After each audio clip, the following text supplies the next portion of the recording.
حضرت عمر کا اسلام لانا اسلام کے لیے عزت کا ذریعہ بنا اور بلند آواز سے نعرہ تکبیر مکے کی فضاؤں میں بلند ہوا۔ 40 مسلمان جب ہو گئے تو پھر میرے رب نے کہا یا ایھا النبی حسبک اللہ، اے نبی تمہارے لیے اللہ کافی ہے، ومن اتبعک من المؤمنین، اور تمہارے لیے اہل ایمان کافی ہیں۔ حضور علیہ السلام کے حوالے سے ان کی حساسیت اور ان کا جوش و جذبہ اور ان کی غیرت ایمانی دیدنی تھی۔ حضرت شاہ ولی اللہ محدث دہلوی علیہ رحمہ فرماتے ہیں کہ 17 مقامات پہ قرآن مجید میں حضرت عمر کی رائے کے مطابق قرآن نازل ہوا۔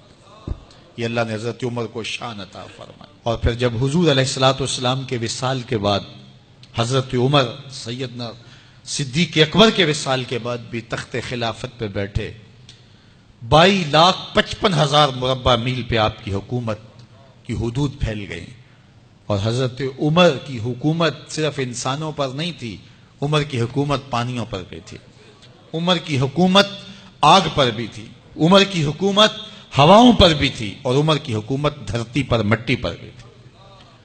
آپ جانتے ہیں کہ مصر کے گورنر نے لکھا کہ یہاں تو عجیب کہانیاں ہیں۔ کیا ہوا؟ کہا کہ دریائے نیل اتنی دیر تک چلتا نہیں جب تک ایک نوجوان لڑکی کو زیورات سے آراستہ کر کے نیل میں ڈالا جاتا ہے، پھر نیل چلتا ہے، اور یہ برسا برس رسم جاری ہے۔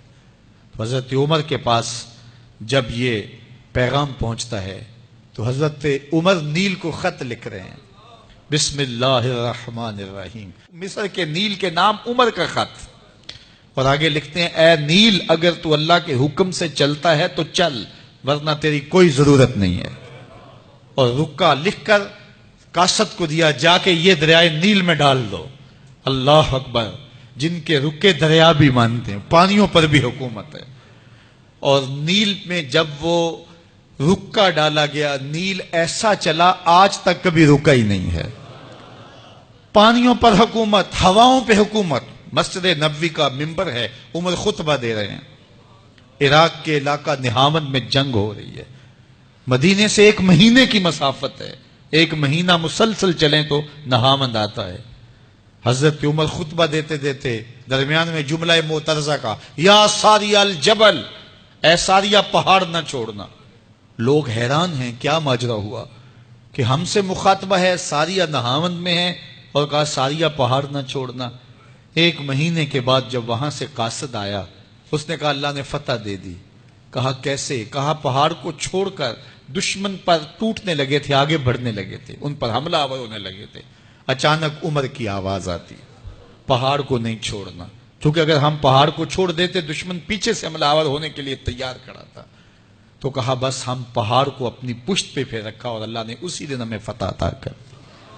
ہوائیں بھی ان کا پیغام پہنچاتی ہیں، پانی بھی ان کا حکم مانتے ہیں۔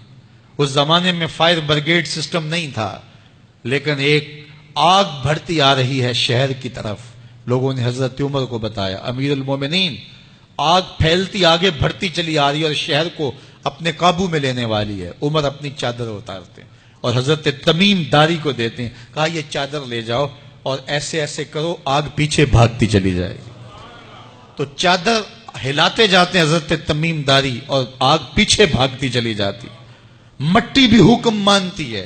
ایک لونڈی کھڑی رو رہی ہے راستے میں، کہا تجھے کیا ہوا؟ کہا ٹھوکر لگی، میرا تیل زمین میں بہہ گیا، میری مالکہ بڑی سخت ہے، وہ مجھے کہے گی تم نے یہ کیا کیا۔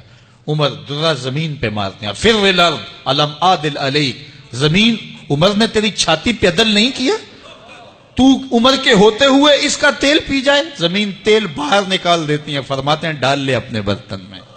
تو یہ عمر کے ان کا حکم مٹی بھی مانتی ہے، ان کا حکم ہوائیں بھی مانتی ہیں، دریا بھی مانتے ہیں، ان کا حکم پانی اور آگ بھی مانتی ہے۔ وہ عمر، میرے حضور فرماتے ہیں ان الشیطان یفر من ذل عمر، میرا عمر وہ ہے جس کے سائے کو دیکھ کے شیطان بھی بھاگ جاتا ہے۔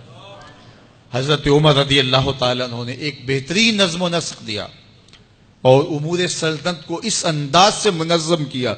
ایک غیر مسلم مفکر کہتا ہے اگر اس امت کو ایک اور عمر مل جاتا پوری دنیا پہ حکومت مسلمانوں کی ہوتی۔ ایک دن مسجد نبوی سے باہر حضور تشریف لا رہے تھے، دائیں ہاتھ میں حضرت ابو بکر کا ہاتھ تھا، بائیں میں حضرت عمر کا ہاتھ تھا، ایسے باہر کی جانب آ رہے تھے۔ دروازے سے کوئی بندہ داخل ہوا تو اس کو دیکھ کے حضور نے فرمایا ہا کازا نبعث یوم القیامہ، قیامت کے دن جب قبروں سے اٹھائے جائیں گے ہم ایسے ہی اٹھیں گے، میرے دائیں ہاتھ میں ابو بکر کا ہاتھ ہوگا، بائیں میں عمر کا ہاتھ ہوگا۔ اللہ اکبر۔ جے شک ہووی تے چل مدینے، جے شک ہووی تے چل مدینے، آ ویکھ لے جوڑ مزاراں دا، بن یار نبی دیاں یاراں۔